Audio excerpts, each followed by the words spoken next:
Last dad. Last dad. Last new dad. Technically. Because technically we have 3 dates. With all of them. Mm-hmm. Depending on how this works. Third is the one with the hairiest chest, Carmen. Okay. It should be interesting because it's her teacher. Yeah, I feel like that's a little too awkward. Hey, Hugo, great seeing you at the barbecue. Want to hang out? Which was like 2 weeks ago at this point. Yeah. I'll wait for a few minutes. I mean, when are we going to deal with the yard? So glad you messaged me. I definitely want to hang out sometime, but I have a favor to ask. Our class is going on a field trip to the aquarium today, and one of our chaperones called in sick. Called in shtick. Shut up. Is there a possible way you could come and replace them? Aquariums are cool. I'm okay with aquariums. I think about it for a moment. Man, that's a lot of screaming kids I'd be accountable for. True. And they're in middle school, arguably the worst age. Amanda silently trudges in the kitchen, pours herself a bowl of cereal. Morning, Amanda. Morning, Pops. Hey, how was middle school for you? Bad, but nobody likes middle school. It's 3 years of bad acne, crying, and generally being terrible. Everyone sucks, no self-awareness, a bunch of hormonal teens locked in a gross old building for 40 hours a week doing long division, starting fights over, I don't know, pizza day? Top 40s pop? Middle schoolers should be avoided at all costs. What was your middle school experience like? I didn't like it. I had my first crush in middle school, and I'm still bitter about it. Alexis Stuggs, you hurt me, and I will never forget. What'd she do to you? I stare off in the middle distance, remembering the 24 hours that we dated and the 3 times we held hands between class periods. Then I remember the bitter betrayal, her leaving me for Arnold Birmingham, him making me eat dirt in front of her. I don't want to talk about it. See, middle schoolers are reprehensible. Wait, why are you asking me about middle school? Oh, Mr. Vega requested my help to chaperone his middle school class to the aquarium. Just want to know what I was in for. You get to go to the aquarium? Are you kidding me? Last field trip I got to go on was the clam chowder factory. They didn't even give us clam chowder. They gave us square pizza at a clam chowder factory. Oh, is that why you won't eat clam chowder anymore? No, it's because Bobby Wellingham threw up into one of the vats of clam chowder, and I'm the only one who saw it happen. It haunts me. I don't blame you. Yeah, no kidding. Right. Let's leave that story firmly in the past. Anyway, you should just do it. Mr. Vegas sounds like he could really use the help. Plus, you get to hang out with the cool fish. Exactly. That was my thought. I love aquariums. Screw the kids. Favorite things to do. The ocean makes me nervous. It's What? an aquarium. Are you worried that a whale's gonna pop out of the touch tank and swallow you whole? Don't you put fear into my heart. Is it snakes? Is it clowns? Is it snake clowns? No, it's snake clowns because you put that in my head. Penguins oh god, smell are you bad. scared of the penguins now too? Yes, they have penguins there. Then it's settled. Penguins outweigh fear of ocean. I sit back down at the computer and let Hugo know I'm available. He tells me to meet him at the aquarium and gives me the address. I grab my keys and kiss a man on the forehead before I head out. I arrive at the aquarium and find that the school buses have been beating me there. Preteens huddle around their teachers in small groups yelling at each other and goofing off. Every teacher looks like they're at their wit's end. Hugo drops up to me, looking frazzled. Please help! I'm so glad you're here. Hugo! It's been a debacle all morning. We're shorthanded and most of the kids won't stop screaming. As I'm sure you know, this is the case with all middle schoolers. I lived through Amanda at 12. I'm all too familiar. It's settled. You and me chaperoning a group of 10 kids. They're over here. Hugo walks over to me and a gaggle of preteens who are all sitting on the ground playing with their phones. They're not kicking each other like some of the other groups, so we're off to a good start. You guys put your phones away? All of the kids look up for a moment to stare at Hugo, then go back to texting. At least they're quiet. Too quiet. These guys are up to something. I can feel it. There's no way. They're too busy thinking about not getting food stuck in their braces to pull any stunts. We'll see. Considering what your kid's up to, yeah. Right. The classes start filing into the aquarium, and Hugo hands out a massive stapled packets of paper for each kid. These are due at the end of the field trip. Yes, this will be for a grade. No, you can't borrow a pencil. What's in the packet? Honestly, it's just busy work so the teachers can have a moment's reprieve. I think one of the questions asked them to sit quietly for 10 minutes, think about the Great Barrier Reef. Teacher hacks. I like it. What does the aquarium have to do with books? Oh. We just did a unit on the old man and the sea. Nothing quite like introducing kids to the futile perseverance of the human spirit by making them pet stingrays. Is that how that works? Yes. Sure. It gives us time to check out some of the exhibits as well. Come on. They have a phenomenal selection of tropical fish. Yeah. Lionfish. That right there's a lionfish. Did you know that their stomachs can expand up to 30 times their size? I did not know that. Whoa. Hey. Their spines are venomous, too. We knew that. Nature is hardcore. You think that's bad? Take a look at this one over here. Hugo points to a spiny, grumpy-looking fish hanging out near the bottom of the tank. That's a stonefish, the most venomous fish in the world. So it's good And that they you just have like, it there. keep it there? Oh, they're relatively harmless so long as you don't step on them. Oh, yeah, I've seen that. What happens to step on them? Tissue necrosis. Ooh, damn. Black skin. Cool. Cool. Nature's wild. Damn, nature, you scary. You're scary. Hey, see that fish over there? Oh. That one? Yeah, that's the...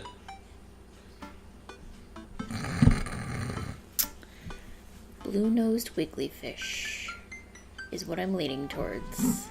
Well, I can tell you right now, a humphead wrasse is a legit fish. But I don't know anything about a I'm gonna impress fish. him. Yeah? Did you know that... Oh my god. Political fish trivia. Paranormal fish trivia. This fish sleeps upside down, but contrary to possible belief, it's not actual vampire. That's the vampire fish. Mm-hmm. Wait, are you serious? Absolutely not. I'm playing it for the gag here. Oh. Good one. We lead the kids to another room. Sharks, sea turtles, eels, and other marine life swims around in a massive floor-to-ceiling aquarium. Awesome. The kids begin to try taking selfies with the sharks. Oh, God. Capri-Sun. You know, I hated 7th grade. And I think I hated 8th grade. I don't remember. No, that was high school. I'm thinking high school now. Sorry. 8th grade wasn't that bad. 7th grade sucked dick, though. I blame the school. Anyways. Beautiful, isn't it? I'd rather stare at you. Are those two sharks kissing? Mother Ocean. Great many mysteries lie in the ocean. It's truly fascinating to be able to observe it in such a setting as this. That's Jizzing! a very astute point, Atticus. We stand together for a moment, admiring the wonders of marine life. We eventually make our way to the touch tank room, which seems to be the only thing kids are actually interested in. The tank is filled with a variety of horseshoe crabs, sea urchins, stingrays, and small fish. I have never done a touch tank. Neither have I. I stand around the edge of the tank and keep a wary distance from the sea life. Who knows what kind of nefarious plan those horrible horseshoe crabs have for my well-moistured hands. Hugo rolls up his sleeves and sticks his hand in the water. Don't you want to pet some rays, Atticus? Oh, I think I'm good. I don't really... I think I should stay over here and admire them from a respectable distance. Come on, it'll be fun and informative. Don't make fun of me, but I'm scared to touch them. I get weird when there's no glass separating us. I don't know what any of those things are, but I get the feeling they will probably bite me in my delicious hands if given the chance. Nothing in this tank can hurt you. The stingrays have had their barbs removed, the horseshoe crab only eats little clams, and the anemones are perfectly safe to touch. Against my better judgment, I approach the tank, slowly dipping my hand in the cold water. I touch a stingray as it glides past me. See? Not so bad. It feels like fun, slimy leather. Things get a lot less scary when you learn more about them, right? I dive my hand back into the touch tank with a renewed vigor for ocean life. I poke at some urchins and get the hard carapace of a horseshoe crab. My hand brushes against Hugo's as we reach for the same anemone. Aww, shit! Oh! Getting super cereal up in this bitch! Hey, you're supposed to be touching the fish. Sorry, I get a little carried away sometimes. Wait. That girl over there looks suspicious. Why is that? Oh. Are backpacks usually that wet? Hold on. Oh, no. Oh. Susan, get back here. Hugo runs after a middle schooler and catches her before she can make it to the exit. Want to tell me what's in the bag? Textbooks? Want to tell me what's really in the bag? Susan won't budge. I'll walk over to Hugo and the girl. I think he might need a bag cop. Look, kid. Whatever it is, it goes back into the touch tank. Now. You're not a teacher. You can't tell me what to do. Yes, well, I am. Can you please put the bag down? Next time we won't say please. Susan glares at Hugo for a moment before dropping her book bag on the floor. It lands with a wet slap. We stare at it for a moment before it starts to move. What? Hugo leans down and unzips the backpack. A horseshoe crab frantically scuttles out across the floor. An employee swoops in, scoops it up, and places it back into the tank. She gives us a disapproving look. Hey, look, Jesus, Susan, what was your plan? I was trying to free him. To where? Outside, where he was going to die? Susan, go back to your group. We'll discuss this later. Yes, and hands where we can see him. Susan sulks off, leaving me alone with Hugo. He gives me a pat on the shoulder. Middle schoolers have sticky hands. I doubt that's the first time that's happened here. Or the last. In the next room, we see a variety of smaller tanks, sea urchins, tiny fish, and a rainbow of beautiful underwater plant life surrounds us. Look over here. Hugo points to some seahorses gathered at the bottom of the tank. One of them is in the middle of giving birth. Nice. Jeez. That's actually the male horse. Sort of takes fatherhood to a whole new level, doesn't it? Hey, kids, come check this out. There's a male seahorse giving birth. A low murmur from the student. They just jump back on their phones. Fun fact, male seahorses can even give birth and then get pregnant in the same day. Man, we thought we had it hard. I wonder if they have to deal with their kids' awkward teenage years, too. All however many thousand of them. You seem to know a lot of marine life, Hugo. It's not really my specialty, but I do make a point to learn as much as possible wherever I can. I think that learning shouldn't end when you leave school. We should challenge ourselves to find more about the things we don't understand in our everyday lives. Because if you stop learning, I don't think you'll ever be able to grow or change as a person. Good point. But I still don't trust the ocean. We'll get there. We finally make our way over to our favorite part of the tour, the Arctic exhibit. Penguins! Do we get to see the penguins? Yes, we get to see the penguins. Hell yes. Our group of kids runs around the exhibits. They won't stop tapping on the glass of puffin enclosure, trying to get their attention. For at least a few moments, the teachers, chaperones, and students alike seem to be having a great time. What was I so worried about? This isn't too bad. What? Don't jinx Hugo it. suddenly grabs my arm. Oh my god, there's a student in the penguin enclosure. Oh my god. Shit. Wait, I was just kidding. It's very bad. Is it one of ours? It most certainly is. Molly Henderson, Susan's friend. Look over at the penguins and see a determined-looking kid crouching behind a rock. She's hiding just out of sight of one of the employees. Over the side of the enclosure, I see the door exhibit ajar. Was it unlocked this whole time? We gotta stop her before the staff sees and bans our school for life.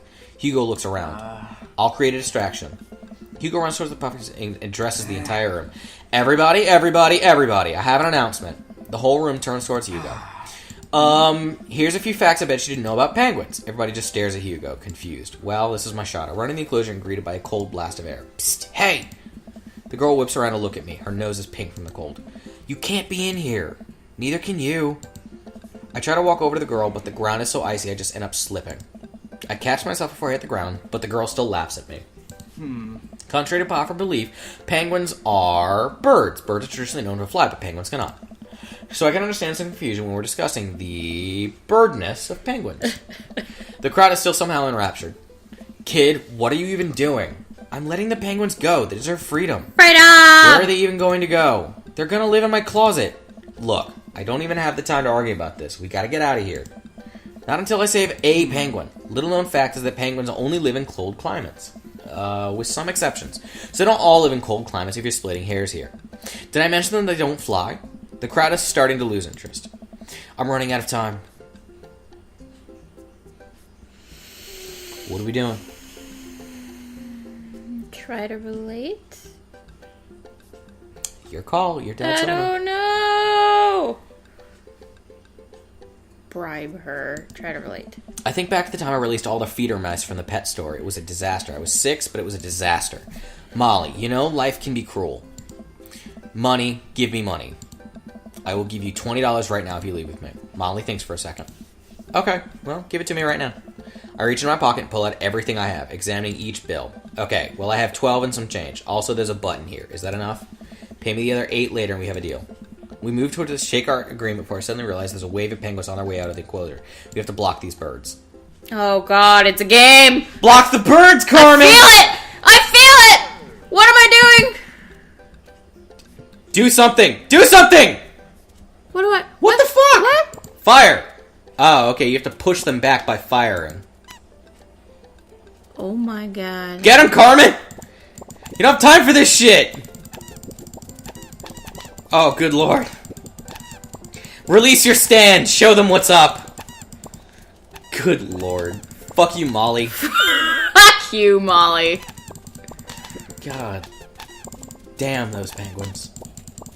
Why are they wearing purple bow ties? Or Don't yellow ask bow ties? questions. Don't ask questions. Bribe that teen! You gave him penguin dollar bills! I did. You let one escape. I did. I didn't know what I was doing. But you didn't do anything, you just sat there! 1. Well, because I thought the blue was blocking it. I didn't realize I had to click anything. Starfish pattern. The hell I is knew that that. noise? That was the penguins slapping their feet on the ground. Oh. And that's why I think penguins are one of the best animals in the world. A few people in the audience clap out of sense of duty. Everyone starts dispersing. Hugo spots us from across the way and runs over. Molly, what were you doing in there? I was liberating animals, Mr. Vega. You realize penguins can only survive in Arctic temperatures, right? You would have had dead penguins on your hands. Well, it was the thought that counts. No, Molly, it wasn't. Molly turns to me. You owe me $8. Sweet man, What? I'll pay you later, kid. Molly runs off towards Susan. I suppose that they can compare animal thief notes. You're not off the hook, Molly. Atticus, did you just bribe a child? Another crafty ruse spun by Molly Henderson, master thief and chief manipulator. You lied to him, Carmen. Let's get through the day and get out of here. With the day finally coming to a close, the whole field trip is ushered through the gift shop and we make our way back to the school buses. As we leave the aquarium, kids load onto the buses. Hugo's pulling me aside. Hey, Atticus, thank you so much for helping me out today. You're a lifesaver. No problem. It's actually kind of fun. Let me take you out next time to make it up to you. You like cheese boards? What? It's just cheese on boards. Like a platter. Like the fancy ass on like a wood. Oh. Okay. Okay. I love cheese boards. Great. Well, I gotta go make sure the kids don't steal anything else. See you around. I'll walk inside to find the house empty. I wonder where Panda's at. Before I know it, Amanda pops in through the front door. What you up to for tonight? Just doing some homework. How was the aquarium? It was an adventure. Some kid tried to steal a penguin. We've all been there. I had to run in and grab before any of the employees saw. You got to go into the penguin enclosure? Did you steal a penguin for us? Amanda, no penguins were stolen thanks to the valiant efforts of myself and Mr. Vega. It was nice getting to spend some time with Hugo, though. I'm surprised he helped complete a covert op. He's usually a kind of a what? Kind of a stick in the mud. He's actually pretty cool. I had a pretty good time with him. Alright, too much adventure for me today. I'm gonna go rest my eyes. You mean take a nap? There's a difference! You'll learn when you become a father. You take sleep where you can get it. Okay. So we have seen all of the dads. We have. I didn't do very good on that one. Well, there wasn't a whole lot of opportunity. Oh, I still got an A! There wasn't a whole did lot of he say? opportunity to do a good job, though. What did Yes, there was something about good behavior. Welcome. So, Dads. We've done all the dads. well, we haven't done all the dads. Well, So, next time, another dad, I guess. I think I'm gonna go after Joseph. Yeah? I like Joseph. Really? Yeah.